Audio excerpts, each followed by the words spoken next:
So what's up, guys? For those of you who don't know me, my name is HoodwILL, and today I am going to be dissecting SeaNanner's gameplay, much like Woody did for the Sandy Ravage match that you guys saw just posted previously. And it's actually on the same map, not the same game, but it is Strike. There are just minor differences in between this version and the Modern Warfare 2 version. And notice the opening route here. He doesn't go all the way up to the green car, but he does go towards the same direction and then, towards the edge of the map in typical SeaNanner's fashion. But notice how he didn't go directly through the doorway there just in case people were aiming down the hallway. He made sure he was behind that blockade in case he needed to get cover. So he was able to sneak up behind them using his headset, hearing where the gunshots were coming from and looking at the radar. One thing you'll notice about SeaNanner's is he goes prone a lot. And some of that is to drop shot, but it's also to, have a second to reload if you need to duck behind cover, or which he does right here. He ducks behind cover there and reloads his gun. But sneaking up on them from the side like this is, much better to do than just trying to engage the enemy head on. And I know Woody talked a lot about that in his gameplay dissection of Sandy Ravage, and there are some similarities here. I'm going to try and cover some other bases besides just the ones that Woody did in the last game. So right here, this was another situation where you could either go right and look over the wall here, which he does for a second and pulls off a kill or two, or go left down the alleyway over here. And this is another interesting point that I should make. Whenever you're confronted with a grenade like this, go prone and try and get some cover in between you and the grenade.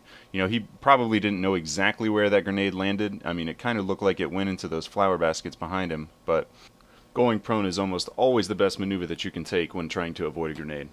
So let's rewind and talk about that last kill. You'll see he drops the enemy into last stand, but instead of putting himself at risk, he ducks behind cover and switches to a secondary. This disorients the enemy and allows him to regroup with minimal chance of dying.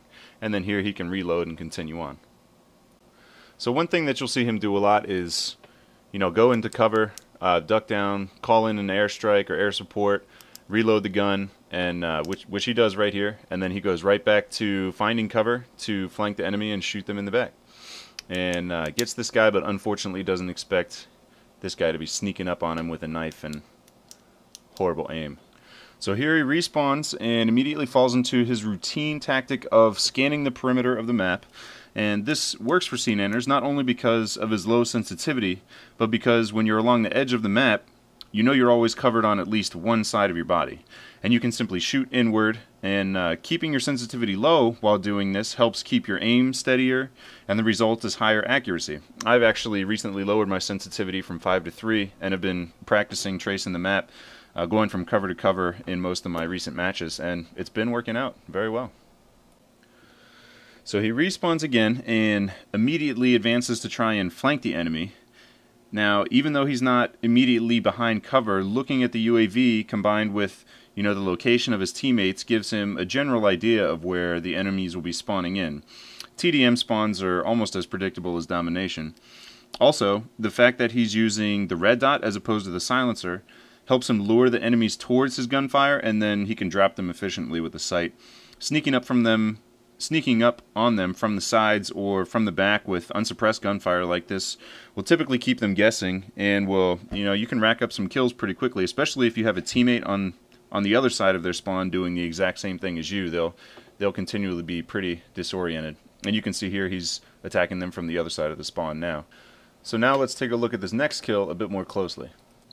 He engages in a gunfight with this guy jumping out of the window, but instead of continuing head-on and putting himself at risk, he retreats, throws a flash on the side that he came from, and then surprises his opponent on the other side. The enemy thought he was going to be able to sneak up on him around the back of the container, but met the barrel of his gun instead.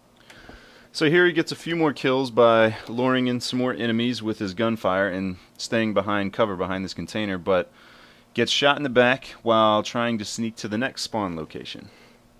And speaking of sneaking up behind the enemy, guys, don't stay in one place, especially if you're going to stand in front of a window only facing in one direction in your own spawn, because this happens. And you die. There are a lot of revenge kills that go on in this game, and it's never good to just stay in one spot after you get a kill. So this next kill is a good example of why playing with a headset can really improve your game. You know, that guy that just ran up the stairs, his footsteps were probably really loud, and SeaNanners was able to hear him on the outside of the building, rushing around, coming up those stairs, and could anticipate him running around that corner, and he got the easy kill.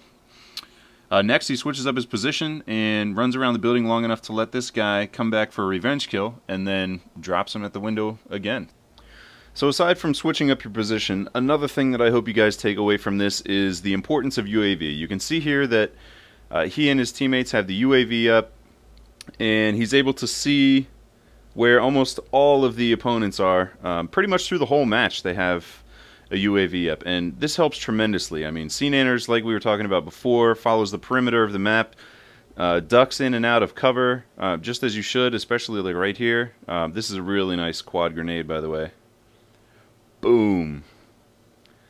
And I mean, even if he's not around the perimeter, having that UAV up and looking at your teammates' spawns can tell you exactly where on the map the enemy is, and you can do stuff like this. You can rush into their spawn, get a couple quick kills. Even if you had just died before, you'll be able to get those quick kills by drop shotting if you can, pulling out your secondary, and then you'll be able to put the UAV up for your teammates. So that's really important. I've been playing with some Hupiters lately that I met through sharing gamer tags, and we always talk about, you know, before the game, if it's a domination match, we're going to talk about where we want to spawn trap them, also who's running what kill streaks, emergency airdrop, UAV. These are really important things that you and your team need to discuss before you begin a match, and I hope that's one thing that you take away from this, besides just dancing around in and out of cover or strafing left and right when you get in a gunfight, dropping down into prone when you need to reload, making sure you're undercover, and there's that same guy in the window again.